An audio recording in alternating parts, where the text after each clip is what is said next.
You swipe your card. You sign the agreement. You look at the number. Only $429 a month.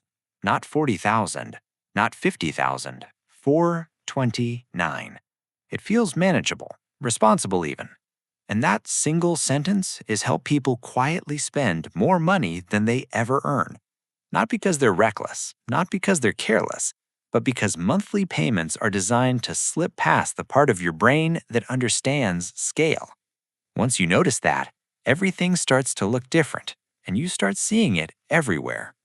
Picture the moment. You're sitting in a desk, maybe at a dealership, maybe on your couch with a laptop open, maybe scrolling late at night on your phone.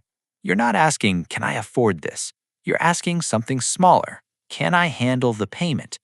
That question feels harmless, practical, even mature. But it's the wrong question because monthly payments don't measure affordability.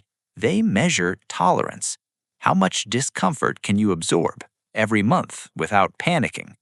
Modern finance is built around identifying that number. Roll the clock back. Years ago, buying things was simpler. You either had the money or you didn't. If you wanted a couch, you saved. If you wanted a car, you waited. If you wanted something expensive, it hurt once and then it was over. The pain was immediate, which made decisions clearer. Today, pain is delayed, stretched, broken into pieces, hidden behind words like only and just. Only $79 a month, just $12 a day. Less than your coffee. That language isn't accidental. It's how the system shrinks reality. There's an uncomfortable truth underneath this. Monthly payments don't reduce cost, they increase it. What they actually reduce is awareness, and awareness is the only thing that keeps spending honest. When a price becomes a payment, your brain stops tracking the whole. It tracks the drip. Think about buying a car, not a luxury car, not a dream car, a normal one. You see the sticker price, $38,000. Your body reacts. A pause, a little tension. Then someone says the sentence that changes everything. Let's look at the monthly. Now it's $512. Your shoulders drop because your brain isn't built to evaluate long timelines well. It's built to survive the next month. $500 feels like groceries, like utilities, like rent. Normal. But something important just happened. You didn't compare $38,000 to your income. You compared $500 to your lifestyle. Those are not the same calculation. Now stretch that forward. 5 years, 60 payments, add interest, add fees, add higher insurance because the car is financed. That $38,000 quietly becomes $46,000, sometimes more. But you never felt that number. You only felt $512 again and again until it faded into the background. This is where things quietly turn dangerous. Because once your brain accepts one payment, it becomes easier to accept another.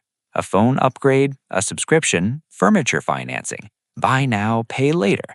Each decision feels small. Together, they create something permanent. Not because any single choice was foolish, but because nothing ever showed you the full picture at once. Here's a real example. Nothing extreme. No financial disaster, just normal life. A guy I know, smart, disciplined, good job, once joked that he wasn't really a spender, and he wasn't. He drove a sensible car, rarely ate out, tracked his expenses.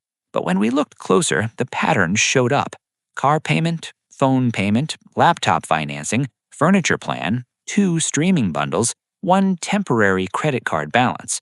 None of it felt irresponsible. Individually, each payment was easy. Collectively, over 40% of his take-home pay was already spoken for, not spent, promised. When his company restructured and his income dipped slightly, nothing dramatic happened. No crisis, no panic, just a quiet squeeze. Opportunities disappeared first, then flexibility, then options. Not because he lived large, but because he lived on payments. This is the counterintuitive part most people miss. The people who rely most on monthly payments are often the most disciplined. They plan, they budget, they optimize, and that discipline makes the system work even better because discipline creates justification. I've been responsible. I deserve this. It fits the budget. Monthly payments don't reward impulse, they reward self-control, and then, quietly, tax it. And this is where the idea gets uncomfortable, because the problem isn't that people are bad with money, it's that the people who are best with money are often the easiest to monetize.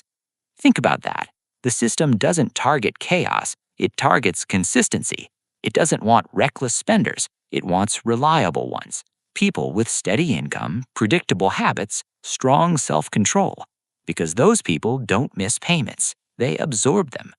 Discipline doesn't protect you from the system, it makes you compatible with it. Monthly payments turn optional purchases into fixed obligations, and fixed obligations erase flexibility. Flexibility is one of the most valuable financial assets there is.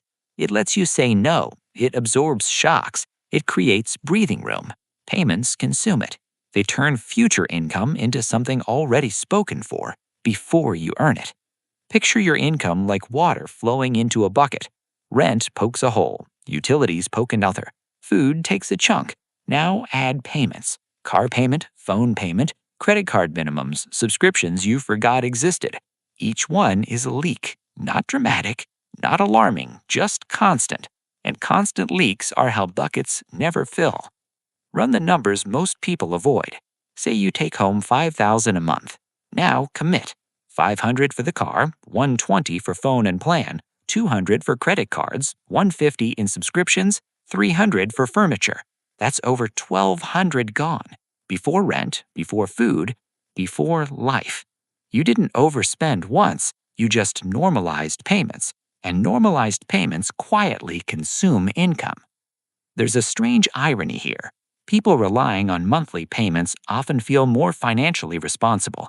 They're budgeting, they're planning, they're spreading costs. But organizing broken math doesn't fix it. It just makes the damage neater. Now consider buy now, pay later. And instead of explaining it slowly, let's do this fast. You buy shoes in January, 4 payments. You buy headphones in February, 4 payments. You replace a kitchen item in March, 4 payments. None of these felt expensive. Now pause. Open your calendar. April. You don't see shoes, you don't see headphones, you don't see the kitchen item. You see payments, stacked, overlapping, quietly waiting. Your brain remembers the purchase. Your bank account remembers the commitment. Buy now, pay later doesn't spread cost. It concentrates future stress. Month 1 feels light. Month 2 feels normal. Month 3 feels crowded. Month 4 feels tight. Not because you spent more, but because the system trained you to say yes before your future could object. Approval was instant. Reality was delayed. And delayed costs are always more dangerous than obvious ones. Pay attention to what's really being targeted. Monthly payments don't appeal to your logic. They appeal to your coping system. The part of you asking, can I survive this month? Not, is this a good decision over 5 years? That's why payment conversations always start small. Total cost slows decisions. Payments speed them up. This is also why loan terms keep stretching. 36 months became 70, 70 to 72. 72 became 84. Longer terms shrink payments. Smaller payments increase acceptance. Each extension pulls more of your future into the present, quietly. This isn't just personal behavior, it's structural. Entire industries are built around payment normalization. Cars, education, healthcare, phones, even groceries. When everything is a payment, nothing feels expensive, but everything becomes permanent. Most people feel the pressure when something unexpected happens: a job loss, a medical bill, a rent hike. Suddenly, the payments that once felt manageable feel suffocating, not because income collapsed, but because flexibility was already gone. Life was being lived at the edge of tolerance, not safety. And this is where many people respond by adding more payments: consolidation loans, balance transfers, extended terms. Monthly pain drops, total cost explodes. It feels like relief, but it's delay. Compare that to paying fewer things outright. It hurts more up front, but it ends. Payments hurt less, forever. And forever is expensive. This is why 2 people earning the same income can live completely different financial lives. One has payments, the other has margins. Margins compound, payments suffocate. There's also an identity shift that happens. Payments don't just affect cash flow, they affect behavior. When your income is already promised, you become cautious, you avoid risk, you avoid change, you avoid opportunity. Not because you lack ambition, but because you're locked in. Payments turn life into maintenance.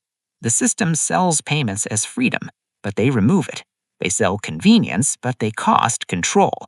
They sell flexibility, but they create dependence. And maybe the most uncomfortable part isn't the math. It's how often all of this begins with a sentence that sounds harmless. Only $429 a month. That sentence doesn't ask if this is a good decision. It asks something quieter. Can you carry this without noticing? And most people can. That's the trap. Because when future income is promised before it arrives, life stops being about choice and starts being about maintenance. So the question isn't, can I afford this? It's not even, can I handle the payment? It's something deeper. When everything is broken into pieces, how much of the whole is still yours? That answer doesn't need to come tonight, but the next time a number looks small, listen closely, because you're not hearing the cost, you're hearing the disguise. And once you recognize that, you don't just see the payments, you see what they're quietly taking from you.